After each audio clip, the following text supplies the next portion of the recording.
Assalamualaikum warahmatullahi wabarakatuh. Halo anak-anak kelas 4 Tolha. Semoga kalian tambah semangat di bulan Agustus ini.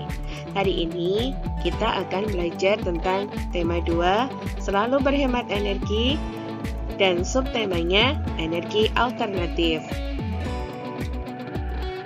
Mengawali belajar, kita berdoa dulu ya. Masih ingat sikap berdoa? Ya'dun diangkat, roksun ditundukkan. Bismillahirrahmanirrahim. Rabbi zidni ilma warzuqni fahma. Pertemuan ini kita akan belajar tentang energi alternatif. Apa itu energi alternatif? Yaitu energi pengganti. Mengapa kita butuh energi alternatif atau pengganti? Karena energi yang kita pakai sekarang jumlahnya terbatas, mungkin bisa habis. Proses terbentuknya juga lama, ratusan bahkan ribuan tahun. Mendapatkannya juga susah, bisa di dalam perut bumi atau di lautan. Biayanya juga menjadi mahal. Sumber energi yang dipakai oleh manusia saat ini disebut bahan bakar fosil. Bahan bakar fosil antara lain minyak bumi dan batu bara. Kenapa disebut bahan bakar fosil? Mari kita lihat prosesnya berikut ini. Indonesia merupakan negara yang kaya akan sumber daya alam. Salah satunya adalah batu bara, terbentuk dari tumbuhan purba yang tertimbun sejak jutaan tahun lalu. Batu bara disebut juga emas hitam.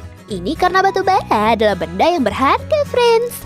Batu bara merupakan energi fosil. Energi fosil adalah energi yang berasal dari sisa-sisa makhluk hidup seperti tumbuhan dan hewan. Tumbuhan dan hewan dari masa prasejarah yang tertimbun tanah selama berjuta-juta tahun berubah bentuk. Hewan-hewan mati berubah menjadi minyak bumi, sementara tumbuhan berkayu berubah menjadi batu bara. Batu bara digunakan untuk bahan bakar industri.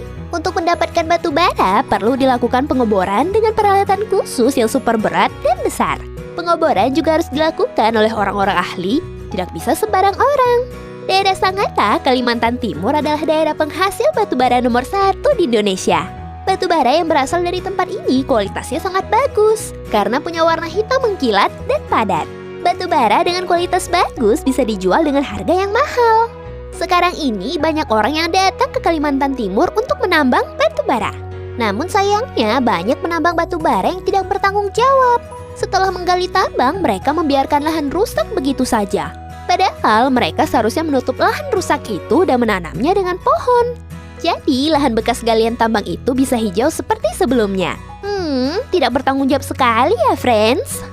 Meski saat ini sumber batu bara ditemukan di banyak daerah, namun makin lama jumlah energi fosil seperti batu bara akan berkurang bahkan bisa habis. Karena dibutuhkan waktu jutaan tahun untuk sumber daya alam ini kembali terbentuk.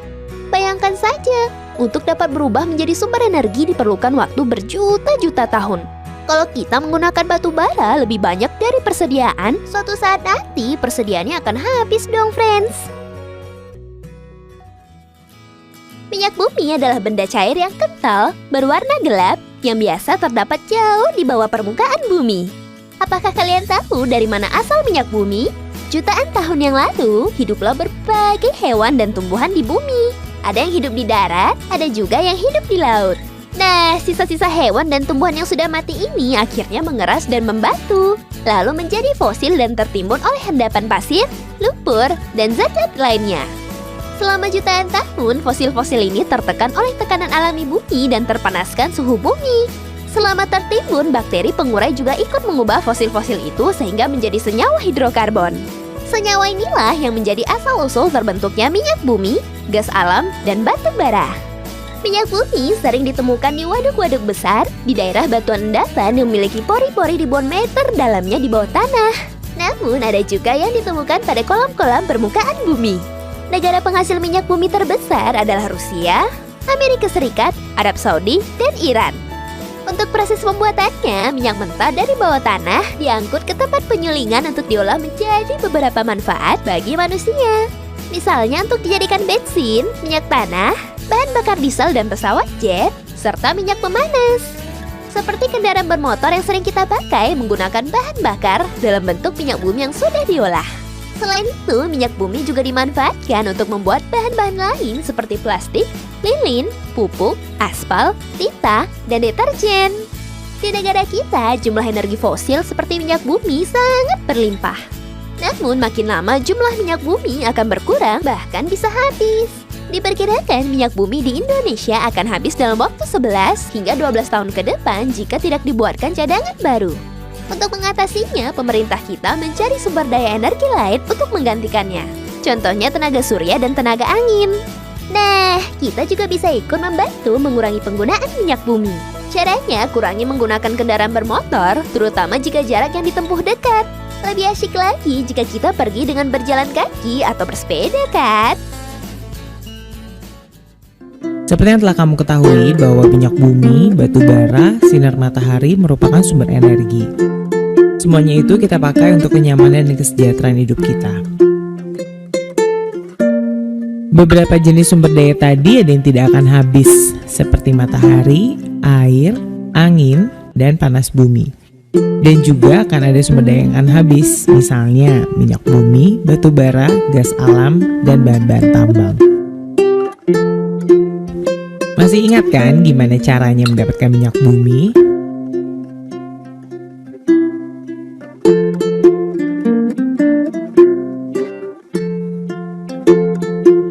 Oleh karena itu kita membutuhkan sumber energi yang lain atau biasa disebut dengan sumber energi alternatif.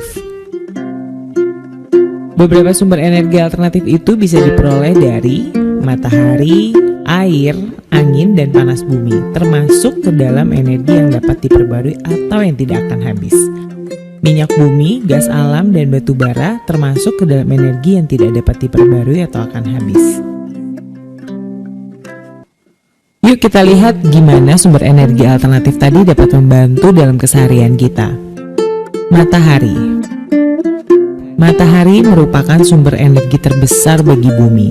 Energi yang diberikan berupa panas dan cahaya. Cahaya dan panas bisa bermanfaat secara langsung untuk mengeringkan pakaian, menguapkan air laut untuk diambil garamnya, memberikan penerangan dan juga untuk perkembangan makhluk hidup. Cahaya matahari diubah menjadi energi listrik oleh alat yang disebut sel surya atau solar cell atau juga fotovoltaik. Energi panas matahari diubah menjadi listrik dengan alat yang disebut panel surya. Panas yang dihasilkan oleh matahari dapat digunakan sebagai pemanas air di rumah. Sayangnya tingkat efisiensi sel surya dan panel surya tidak sebanding dengan harganya yang mahal. Masih diperlukan pengembangan lebih lanjut.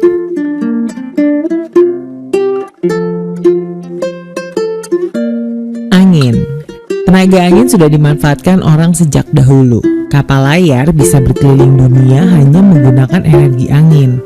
Saat ini tenaga angin dimanfaatkan untuk menghasilkan listrik. Sama kan dengan cahaya matahari? Alat yang digunakan disebut dengan aerogenerator. Air. Air yang sehari-hari kita gunakan untuk minum, mandi, masak juga bisa digunakan sebagai sumber energi alternatif. Air juga bisa dijadikan sumber energi listrik, dibantu dengan turbin dan generator. Panas bumi. Panas bumi terbentuk dari lapisan batu yang sangat panas. Hal ini menunjukkan bahwa bumi merupakan sumber energi yang sangat panas.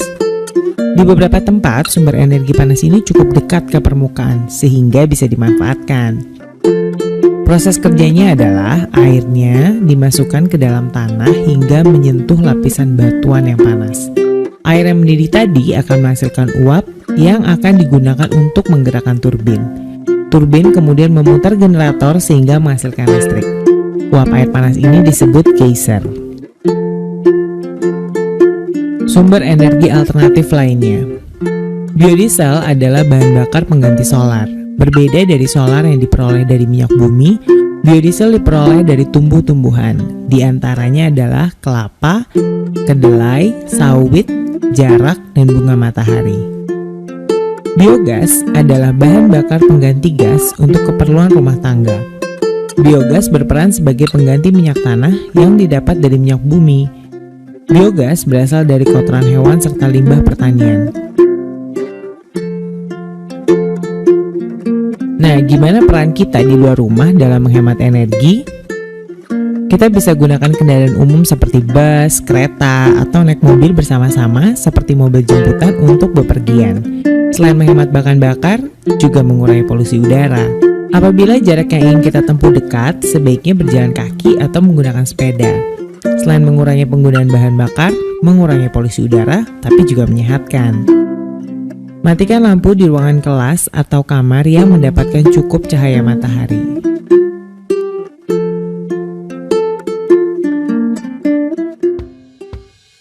Setelah melihat video tadi, betapa kita tahu pentingnya sumber energi alternatif. Namun, tidak semua sumber daya alam bisa dijadikan energi alternatif. Ada kriterianya, yaitu jumlahnya banyak, bahkan tidak terbatas. Contohnya air, angin, sinar matahari. Mudah didapat dan tersedia di alam. Proses pembentukannya cepat, bahkan tidak perlu proses pembentukan. Informasi tentang energi alternatif bisa kalian dapatkan di buku tema 2 halaman 61. Di sana ada teks tentang energi alternatif. Macam-macam energi alternatif di dalam teks tersebut yaitu matahari, yaitu sumber panas yang diubah menjadi energi listrik lewat panel surya. Angin, energi gerak diubah menjadi energi listrik. Air, dari pembangkit listrik tenaga air diubah menjadi energi listrik. Panas bumi atau geothermal, dari PLTP atau pembangkit listrik tenaga panas diubah menjadi listrik. Ada tidal atau gelombang air, yaitu pasang seperti air diubah menjadi energi listrik. Dan yang lain adalah bahan bakar bio. Bahan bakar alternatif yang lain yaitu bahan bakar bio. Bahan bakar bio adalah bahan bakar yang berasal dari makhluk hidup, bisa hewan maupun tumbuhan. Bahan bakar bio ada biodiesel, yaitu bahan bakar yang berasal dari tumbuhan sebagai pengganti solar. Contohnya dari biji jarak, bunga matahari, kelapa sawit, kacang tanah, dan kedelai. Ada juga bioetanol untuk menggantikan bensin atau premium. Diolah dari singkong, ubi, jagung, dan sagu. Sedangkan biogas yaitu bahan bakar yang berasal dari hewan, cenderungnya ke kotoran hewan, sebagai pengganti bahan bakar untuk memasak, jadi sebagai pengganti minyak tanah dan bahan bakar kendaraan bermotor. Itu tadi informasi yang kita dapatkan dari teks bacaan di halaman 61. Bagaimana kita bisa mencari informasi pada suatu teks bacaan? Kita bisa menggunakan namanya peta pikiran. Peta pikiran adalah suatu cara yang digunakan untuk menemukan informasi-informasi dalam suatu bacaan. Peta pikiran menggunakan pertanyaan yang berhubungan dengan bacaan, yaitu 5W dan 1H. Apa itu 5W dan 1H? Yaitu what, apa yang dibicarakan. Who, siapa. When, kapan. Where, di mana. Why, kenapa. How, bagaimana. Jadi, jika kalian mendapati teks bacaan yang panjang, bisa mencari informasi dengan pertanyaan yang ada. Berikut cara mencari informasi pada teks dengan menggunakan peta pikiran. Pada halaman 61 ada teks energi alternatif. Dicari informasi pentingnya pada halaman 63 dengan menggunakan peta pikiran. Peta pikiran biasanya dibuat kotak atau bagan. Setelah dibuat kotak atau bagan, kita menggunakan peta pikiran what, who, when, why. Di mendapatkan informasi tentang pengertian energi alternatif, kelemahannya, manfaat, kelebihan, dan jenisnya energi alternatif. Peta pikiran bisa digunakan juga untuk merangkum atau membuat ringkasan suatu materi dalam teks pascal. Kita telah mengetahui informasi lewat video dan teks bacaan tentang sumber energi dan energi alternatif. Ternyata energi alternatif sangat penting untuk manusia. Untuk itu, kita harus tahu hak dan kewajiban terhadap lingkungan. Masih ingat hak dan kewajiban ya? Hak adalah sesuatu yang kita terima, sedangkan kewajiban adalah sesuatu yang kita lakukan. Hak dan kewajiban harus seimbang. Namun, kewajiban harus didahulukan sebelum kita menerima hak. Hak kita adalah menikmati lingkungan segar, hidup aman dan nyaman, menggunakan energi, memanfaatkan sumber daya alam, terbebas dari polusi.